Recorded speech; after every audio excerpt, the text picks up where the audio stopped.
do introductions, starting over here with Samson. Yeah, hey, I'm Samson. I'm a alumni from the design course. I graduated last year, and I now work as a junior game designer at All Interactive. Wonderful. I'm Benjamin, and I was an alumni in 2022 in the game design course. Now I work as a junior implementation designer at Ballistic Moon. Wonderful. Hello, I'm Adele. I was in the MA Game Art I was in Bachelor's Game Art and then I went on to do MA Game Art, and I'm currently a social media coordinator at Sumo Group. Cool. Hi, I'm Freya. I graduated from the writing course in 2022 and I work as a market researcher for Endreams. Wonderful. Hi, I'm Abbie. I'm a graduate from last year from the Game Development Art course, and I'm a junior UI UX designer at Space 8 Games. Wonderful. Really, really good. Well, so let's start off with maybe a fun question, hopefully a fun question. And the question is, what is your fondest memory of studying at Falmouth University? And we'll start over here with Samson. Fondest memory.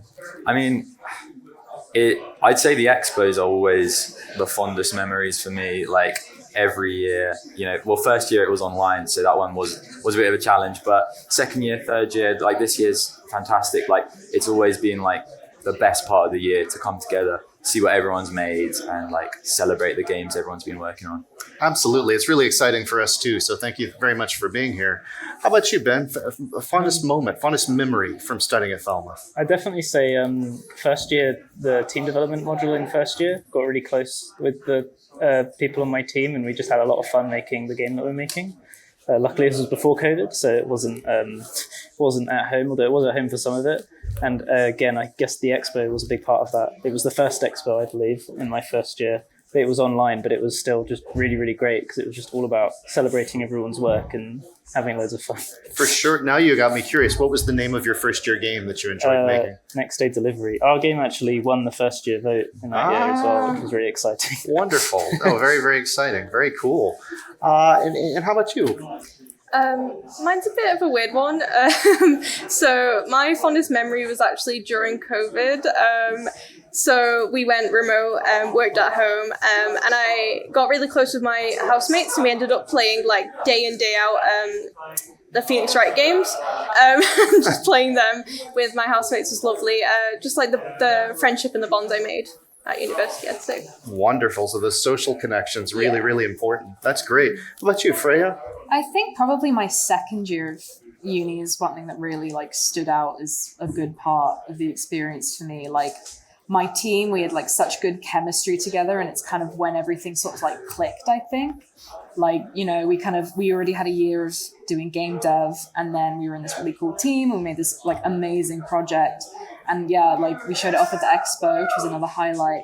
But just like, yeah, learning to like create something in a team and kind of being shown that like, yeah, teamwork can be really, really fun when you're with a group of people that really clicks with you, I think was probably a really good experience. I'm glad people enjoy teamwork and also the expo. That's wonderful. How about you, Abbie? Sort of fondest memory? Yeah, I think sort of the same lines as Frey. In third year, things sort of really clicked to me in terms of what it was I wanted to do. I sort of chose a project that was like a lot of UI UX work. So it was good to sort of have a year with a team that I trusted to just really hone in on my skills and just pour everything into. Wonderful. Very good. Okay, so we'll shift into kind of your relationship between your academic and your work experiences. And so the next question, what is something you did while studying which you feel paid off when looking for work in the industry? So something you did while studying which you feel really paid off for you when you were looking for work in the industry. Yeah, and maybe we could even reverse the order. We'll mix things up. So Abbie, what do you think about that? So something you did while studying which you feel paid off when looking for work in industry? Well, I had to do a lot of sort of self-studying to sort of get used to my role. So I ended up taking on side projects that weren't necessarily to do with games, just so I could get some UI UX work and get sort of experience working for a client. So I think that really helped me learn how to take feedback and also build my portfolio. That's great. Were you able to leverage your kind of portfolio modules to that effect also, or? Yeah, lots of my personal work. I sort of analysed what I was already doing on my game teams and then sort of adjusted my personal projects so that they sort of fill the gaps that weren't getting filled. What a good strategy. So almost kind of min-maxing your own curriculum there. And powerful, really good. Freya, what do you think? Something you did while studying that you feel paid off when looking for work in industry? Yeah, I think a big component of my job is looking at the like pitches and stuff that we get sent through. I work in the third-party publishing department, and so I think a lot of the work we did on the like kind of biz dev side, so like making a pitch, making like an itch page, like presenting and learning to present ourselves, that side, like other than the dev side, really helped me get my role. Wow, so the kind of pitching and promotional materials. Yeah, more so than the dev side, for sure, definitely was something that stood out and helped me a lot. It's really good to hear. Every time I look at the rubric and I see 10% for promotional materials, I'm like, I don't know, is that too much? And when people pitch, I'm like, I'm not sure, should we have them pitch? But I'm glad to hear that paid off. Now, embarrassingly, I'm going to have to ask you your name one more time. Adele. Okay, wonderful. So Adele, something you did while studying which you feel paid off when looking for work in industry? I'd say juggling modules really helped because in my job as like social media coordinator, I'm often like shifting from different tasks constantly, and I have to be very adaptable as well as what I do. So for example, sometimes there'll be like internal or external events that prevent you from publishing a post or like going out with something externally. So you have to be quite adaptable with the way you work. So experiencing those different modules, changing up workflows, experiencing lots of different workflows as well helped. And kind of doing things that don't really fit into what I was studying. So I was doing game art, but I was also editing videos and like writing blogs, and that kind of aspect of the work really paid off in the job I'm in currently. So would you say that being sort of T-shaped or pie-shaped has been beneficial to you? Yeah, I'd say so. And also kind of multitasking, it sounds like. Yeah. Wow, fascinating. Really cool. So Ben, something you did while studying that you think paid off when looking for work in industry? So obviously collaborating with others on your team to make your project is like really, really good experience. One thing I definitely did a lot in my third year was collaborating with like other teams to see how you can help each other. And I feel like that kind of like, obviously I networked with people throughout my year, but like doing that kind of networking and seeing like what kinds of skills other people on other teams are using and how you can like learn from that, I really felt like that was really valuable. And like, I guess it's just kind of like, you're not just, it can sometimes feel a bit competitive in the Games Academy to be like, oh, we're making our game, you're making yours. But it really isn't. It's really about everyone trying to make the best thing that everyone can make because, we're all one group and we're all trying to help everyone get into the industry, right? Like, I mean, especially post-university, I feel like one of my biggest assets is all of the people that I know who did get into the industry and can like help me with my portfolio, help me with my CV, or even just that I know people in the industry that can help me get help me get applications in and things like that. So it's just definitely really, really valuable to get to know people and really, really valuable to get to know people and how they work and like how you can learn from them, I think is what I'd say. No, that's fascinating, Ben. And I'd like to see if I can explore that a little bit more. So when you were trying to collaborate with other teams, how did you go about that? What were your approaches there? There was a team that sat in the opposite row to my team in third year who didn't have any designers. And we didn't have any programmers. Okay. So they helped us program like a lot of our systems in the game and we helped them do their level design. Wonderful. And we did that with like other teams as well, where they would help us do one thing and then we would like look at their game and give them feedback and do play tests or something like that. Did you tend to do that during sort of studio practice sessions? Or? Yeah, definitely. Okay, wonderful. And it sounds like networking was also a big part of this, just getting to know people. I think it's really important, especially since basically if you imagine how hard it is to network with people who are already in the industry, remember you can network with people who aren't in it yet, who will be in it in a few years. Yes, starting with the people up on the stage, and everything. No, that's wonderful. That's really good, Ben. What about you, Samson? Something you did while studying that you think paid off when you were looking for work in industry? Yeah, I think very similar to Ben's point, like it is not a big industry. Like it feels like a big industry when you're not in it, but when you're in it, people name drop people that you know, and like everyone kind of knows everyone to a certain extent. So networking from the get-go is really important because, as Ben said, like the people that you're studying with are going to be the people, your peers, hopefully in industry. You want to make a good impression. You want them to speak highly of you. And obviously networking doesn't stop after uni stops. It carries on. LinkedIn, online, online game jams. Networking is a really big component of the games industry because it is just as much sometimes about who you know as it is about what you know in the industry. Wonderful. No, that's very well said. Okay, so we've got kind of two more questions, and then I think we might even have a little bit of time for Q&A toward the end. So out there in the audience, maybe think about some questions that you might ask as follow-up, and we'll see if we can get some time to do that right at the end. But this one, I think this is a pretty interesting and exciting question. So think about advice that you could give people, and specifically, what advice would you give a Falmouth student right now who is starting their first industry job? So there's somebody who's sort of graduated from Falmouth and they're about to start or starting their first industry job. What would be some advice that you might give them, do you think? And we could start with you, Samson, if that's all right. Yeah, sure. I think really something I wish that I had been more on it with when starting was just being okay with asking for help. When I started, I kind of had a bit of a chip on my shoulder. I was like, I've done 3 years, I should know these things. I should be able to get given a task and just do it and then be able to show my boss, be like, look, isn't this great? Look what I've done. But it is, it's not like that at all. It's, as you guys know from being in the GA, games are made by teams. They're very rarely made by one person.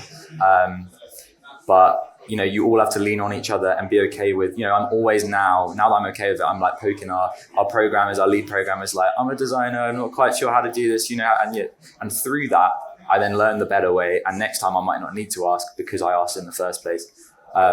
So I would say asking for help, being okay with not knowing things. You never know everything there is to know about the job. It's learning throughout your entire career.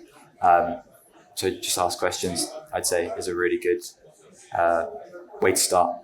Wonderful. Do you find that people are starting to ask you questions now Yeah. also? Or, yeah, that's quite nice as you obviously progress in your career. So now there's people who have started after me. I was obviously the newbie when I started. People have started after me, and there's they come to you for onboarding or we've got in-house tools that the programmers make that integrate with Unreal, and it's being able to show other people stuff. It's that kind of feedback of. It gives you a reminder of okay, we are all on our own little, our own path to learning, and we're all just helping each other through that. Yeah. That's wonderful. Yeah. So how about you, Ben? Advice you would give to a Falmouth student who's just starting their first industry job? I actually had a really similar experience to what Samson just described. Actually, reminded me when I started, I had the same thing where I was like, I want to ask questions, but I had to push myself to ask them. And I found that it really paid off. I think someone literally told me at a work event, a work party later, oh, they really liked how you kept asking questions. I was like, oh, really? I thought they thought I was stupid. It's no, they didn't think that at all. They just think oh, this person wants to improve, they want to help out, and they want to do things the correct way. What you don't want is someone who doesn't do things the correct way and then does it wrong, basically, because that will cost more time later down the project and from someone who needs to know what they're doing higher up, probably. So I probably just doubled down on what Samson was saying. And also just trust that you do vaguely know what you're doing. Obviously don't think you just know everything that you're doing, but trust that you are a valued member of the team and that you have valuable input, even if your input is from someone who's new. Well, it's just as valuable as someone who's been around for a while who might have more dated knowledge or something like that. So yeah. So there's an element of self-confidence that seems to be very important. Yeah, I think so. When someone comes to ask you a question and you know the answer, that's good. You know the answer. Don't question if you do know it properly or not. Well, maybe a little bit, but yeah, be confident because you've been hired because they've seen something in you and they think that you're good for the job, basically. Nicely said. Very good. What do you think, Adele, in terms of advice that you might give to somebody starting their first job? I definitely agree with have confidence in your abilities. You've been chosen for a reason and they want to see you blossom and grow, especially if you're in a good company. You know, they want to nourish that talent and just be confident in what you're able to do. And for those who are about to start a job, I'd say don't be worried about if you're going in a different direction to your degree, because obviously I did game art and then didn't end up in game art, and that's been a bit of like a internal, am I messing up here? Am I not like doing what I'm meant to be doing? But I'm in a job that I really enjoy, and it like creatively fulfills me, and I learned lots of skills in university that have like shaped me into the person I am today, you know. So it's all about that confidence. It all comes back to it, doesn't it? I like these emergent themes that start to come, these kind of threads that connect people. Now that's wonderful. So Freya, in terms of advice you'd give a Falmouth student who's just starting their first industry job, what do you think you would say to them? Yeah, I'd say be open to like learning as much as you can. Like obviously if you're there to do like environment art or whatever, you know, don't be afraid to be like, hey, I'm really interested in learning like more tech art stuff, because like Adele said, if you're at a company that really values you and wants to grow you as an employee and keep you on, they're probably going to be open to that. Like I know Dreams, we have a system where we'll like pay for you to do courses, and you can take training days to kind of learn new things, like, and you know, just be open to learning new stuff. Don't let yourself get too boxed in at the start of your career, because you've got a long life ahead. You don't know where it's going to take you, you know? It sounds like the learning process is sort of continual. It Yeah. kind of never ends. No, that's wonderful. And what do you think, Abbie, in terms of advice you'd give somebody starting their first job? I think there's always the temptation to be like, oh, this is my first job. I have to be like happy and be the yes man. But I think be confident in saying that something isn't working, like whether it's a work process or you think there's a bit of a game that you have an idea of how you can improve. Say it. They want to know, you know, they're paying you there for your ideas. Like you shouldn't feel like you shouldn't share those because you're new. So Absolutely. So there's value in kind of constructive criticism, even if it might come off as a bit negative at first. Yeah. No, that's really good. Okay, so we've got one more question, and then we'll move into kind of a Q&A phase. I think we might even have an extra handheld mic. Yeah, I see it out there. Wonderful. All right, so this will be our last question, and then kind of think about questions that you might want to ask out there in the audience. So this is a question about surprise. And so the question is, what was the biggest surprise or even shock you had transitioning from education to the workplace? So you're moving from kind of education to the workplace. What was surprising or even shocking to you, you know, in terms of that movement? So Samson, you want to start us off? Surprise is an interesting one. It was a strange transition because my job is entirely remote. So I went from, it was more, I guess there was a culture shock. There was a culture surprise a little bit. Went from being in the GA every day, working in person, which don't take for granted, is great. And then went back home and I was working remote. Not quite a surprise, but it was something that I had to get used to was working from home entirely, you know, creating direct lines of communication. It's very easy to get lost or be incognito a bit when it's online and you're not always like in the same room as each other. So that was potentially something that took a while to get used to, but I really enjoy it now that I'm in it. No, that's fascinating. And you know, how do you keep from staying incognito or kind of, you know, going under the radar? What are your communication strategies? So, we have we do weekly stand-ups at the company. So we have touch points every Monday morning. We all kind of come together. We started just by like having a coffee, having a chat, and then we go into our work-based stuff, which is a nice way of doing it. Obviously, that's only once a week. So on top of that, you know, you're always scheduling meetings. If there's something you need from someone, you just got to be like, you just very quickly learn to poke them and be like, can we organize a meeting for like tomorrow 10 a.m. or whatever. But aside from that, if we're just doing stuff which isn't necessarily like meeting related, we're just working our own things. We also have a Discord server where we can just sit in a voice call and kind of replicate that, being together and working on stuff. And we have our cameras on and whatever. And I know it's a direct correlation with like, the more I'm doing stuff like that, where I'm in a space with these people, whether it's online or not, the more I feel connected to my co-workers and the company. And I think that's really important in in working from home and online working is to just not get in your own head and isolate yourself, because there is a wider team, even if it might be spread across the whole world. Like, keep the connections with them. I wonder if COVID might have helped to prepare us for that a little bit. You know, perhaps. yeah, I think so. Yeah, I mean, entirety of first year was pretty much online, so it wasn't like it was a kind of brand new to me. Sure. Yeah. Wonderful. So Ben, biggest surprise or shock in that transition from uni to work? I guess in a way, probably the difference in culture, but also weirdly similarity in culture. I feel like it's really different culture in the workplace, because obviously I feel like when you're at uni, you kind of get used to the fact that everyone's kind of similar age. Sure. But in the workplace, like some people have families and some people have been in the industry for like 30 to 40 years. Right. And then there are other people who are only a few years ahead of you. And it's kind of like, I'd say the biggest surprise to me was like, oh yeah, everyone here has like completely different lives, and like catering to that is a lot more, I guess it's a lot more different to at university, where everyone's still living different lives at uni, but everyone's kind of focused around uni. I guess everyone at work is focused around work, but it's not the same for everyone. Yeah. And also the kind of like conversations that happen in the office are just very, very different.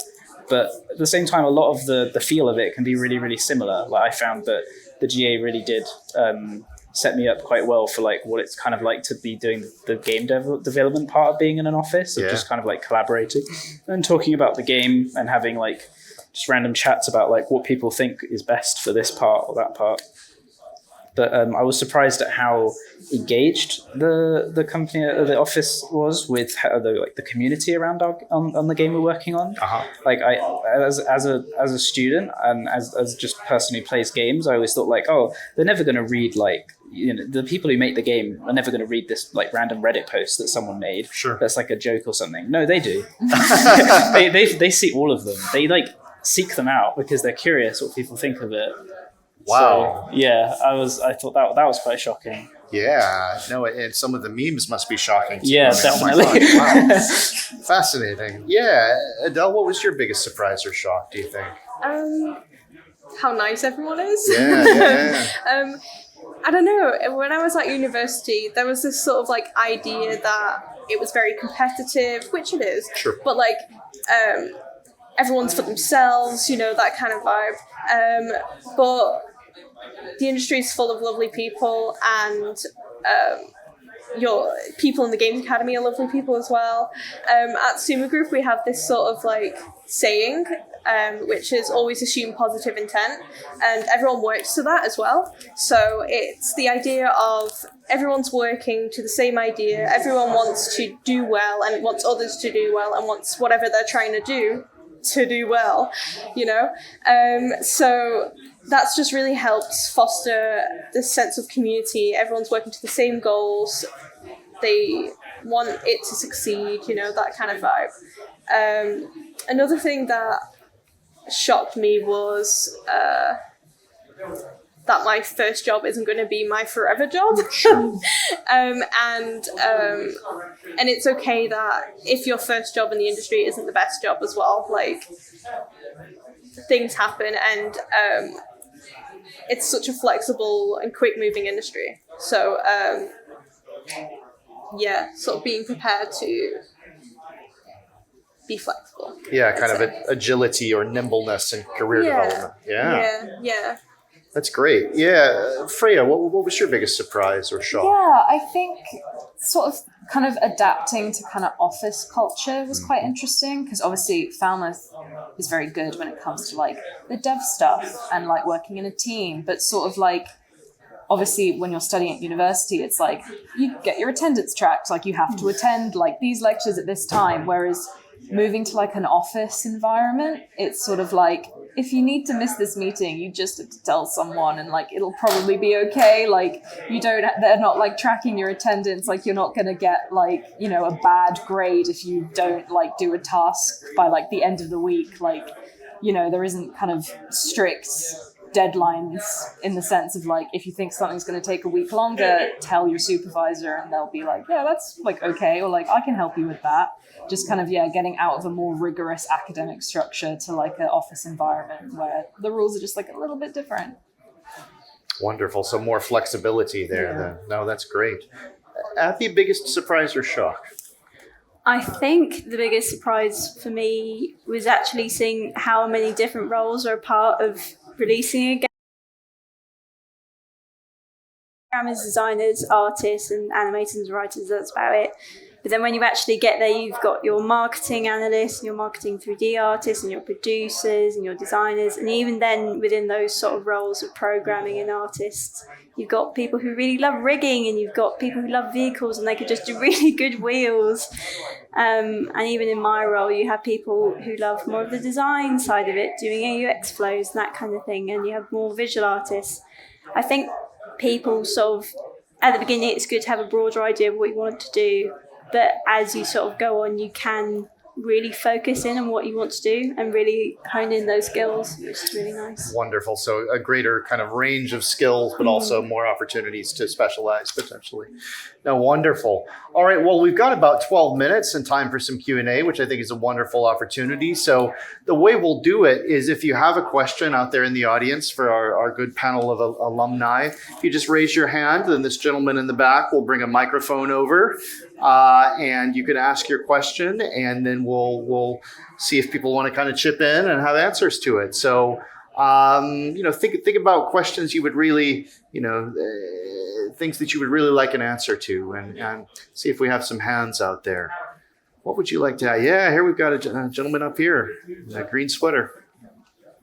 So obviously you've talked about how there's a whole range of teams, and especially in the releasing of the game, there's all these different roles that you've never heard of. Like, they're quite T-shaped, clearly, if they're really good at rigging or they love making wheels or whatever. But my point being, like, we're all taught to be T-shaped or pie-shaped or whatever it is. And how would you say that has helped you to get to where you are? And do you think you imagine yourself where you are at uni or when you were graduating? Or do you think that vision of yourself has changed?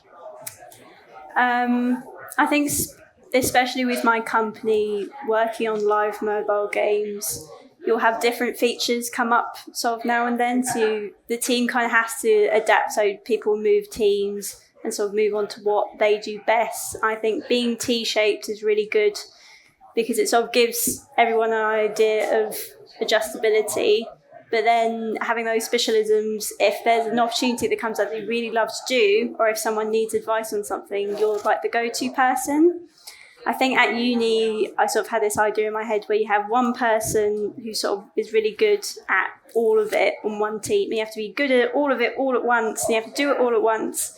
But in reality, it's a lot of sort of trading in skills.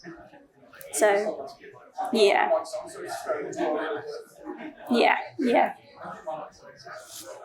So sometimes you're leaning on some of your other teammates' T-shaped skills, and sometimes they're leaning on yours. I'd also say, like, with T-shaped in like a professional context, whereas being T-shaped in a student context, it might mean that you're like dipping into a few different things and doing different things. In a professional context, it can often just be as useful that it means you can talk the lingo of the other disciplines because you've got that sort of horizontal. You've obviously got the downward trajectory of what you're actually good at and what you're hired for. But because you can talk, communicate, it just removes those barriers of communication. You can talk to animators, you can talk to artists. It's just as much about the communication as well, I'd say, in terms of how it can help. Wonderful. So if you like find a bug in the game, it's so valuable to know who to send it to.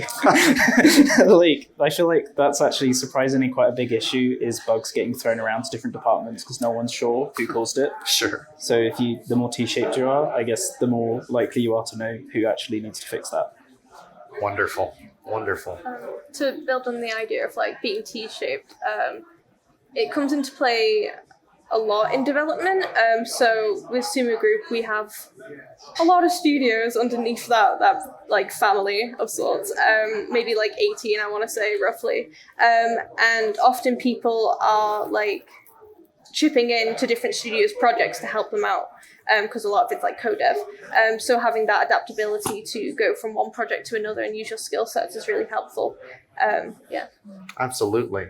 Yeah, no, I think, like you said, being able to talk the lingo is really useful. Like, the whole reason I have the job that I do now is because I came from a game dev background. Like, it really like stood out to my interviewers because I could like talk that lingo. But because, again, I like made every effort to be T-shaped, I also knew the like core stuff for my job. So yeah, it's really important to like not box yourself in at uni, like, because you never know what skills you're going to need to use when you get into the big scary real world. Very well said. And once you do get into that big scary world, there is room to specialize. Like you were saying earlier, Abbie, there's a lot of roles that are like, you wouldn't expect them to exist. Like someone I used to work with was like game capture artist. Their job is to literally just go into the game and capture pretty pictures and videos and use them for trailers or promotional materials. That's like a thing you'd never hear of, you know, but like if you apply it to an academy setting, when you're marketing your games in the expo, that's a really useful skill to have to get people to play the game, you know? So, yeah, it all feeds in. Sounds like a great job. I'd love to be a Right? game capture artist. That's really good. I think we've probably got time for at least one more question. Do we have a hand out there? Something, burning question you would like to ask our alumnus about what it's like to work in industry or how to get ready for industry or anything like that? Really liked that question about being T-shaped. Oh yeah, Padmini. All right, here we go. Here comes the microphone. How long did it take you to get a job, and where did you look for jobs, and which portal or source was able to help you land a job? I can start. Sure, absolutely. Yeah. So for me, I think it was maybe 6 months, I want to say. So I was surprised, very quick turnaround. But because the job wasn't in game art, it took me quite a bit of like searching to understand what I wanted to do. And luckily I had experience in university of like doing club activities, you know, extracurricular kind of stuff.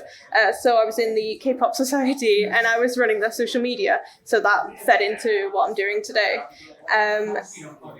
Yeah, so it took me around 6 months. I found the job through Discords. So there comes again the networking aspect. I found it through Discord, and it was a role for people trying to get into the industry. I had to be on universal credit to apply for the role. So I went on universal credit because I was eligible, and I was able to get the role. Yeah, and it kind of went from there. Wonderful. Yeah. I love that networking on Discord. That's cool. Yeah. Yeah. I would say it took me pretty much exactly a year after I finished uni to get my job, and I'd say I was pretty fortunate to get it. And the way I found out about it, I mean, the main way I searched for jobs is I just like made a list of all of the companies that I wanted to apply to, and like every couple of weeks I would just go through all of their websites and check their job listings to see if there was any like junior designer roles or QA or something I could apply for. And also I heard a lot of the jobs I heard about were from people I knew at university who had jobs. Like I'm pretty sure I was thinking about applying for the job that I got, and then I came to the expo last year and spoke to Cassie Cornish. I don't know if you might know her, and she said like, oh, I got a job, you should apply for the one that they've got now. I was like, okay, and then I applied for it and I got it, and I was working with her like a month later. So that's pretty cool. I would say one thing that definitely helped me get my job was looking at Intergames. If you've heard of them, they're really, really helpful. They run lots of courses, and I'm pretty sure I actually passed my interview because I was doing an Intergames course when I got my interview, and they said, oh, can you open Engine and show us what you can do? And I was already working on something that was new, and they were just looking at it and they're like, oh, that's cool. So that was who I got my first job with through the universal credit thing. So that's really small worlds. Yeah. Wow. Wonderful. Yeah, we just had a student, actually several students win a Into Games competition, 50 Into Games it was called. Yes, I was on the Intergames 50 as well in my year. That really helped. Whoa, interesting. Okay, very powerful. Yeah, no, really interesting. It's sort of a personal question, but I mean, how long did it take you, Samson? Yeah, it was a funny one. I don't imagine it was like normal trajectory, but I think it might have been a year to the day today that I got the job, because it was like at EXPO last year. Yeah.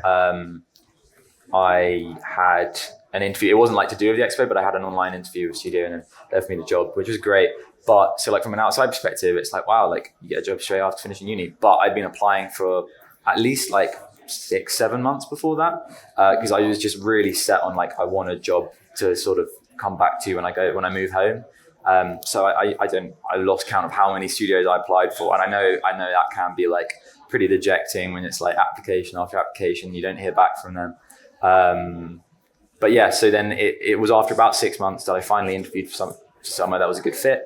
And yeah, basically the day that I got the interview was also the day that they hired me. So I went in 2 days from like not having a job, not thinking I was going to have a job, to having a job. So it can like happen really quickly if the stars align.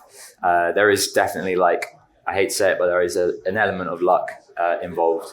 But just keep going. Like, so don't stop applying. Like literally what Ben was saying, I think I had just like spreadsheets of different UK-based game studios, and I was just like, that's a senior role. I'm not going to get it. I'm going to apply for it. Just applying for all of them.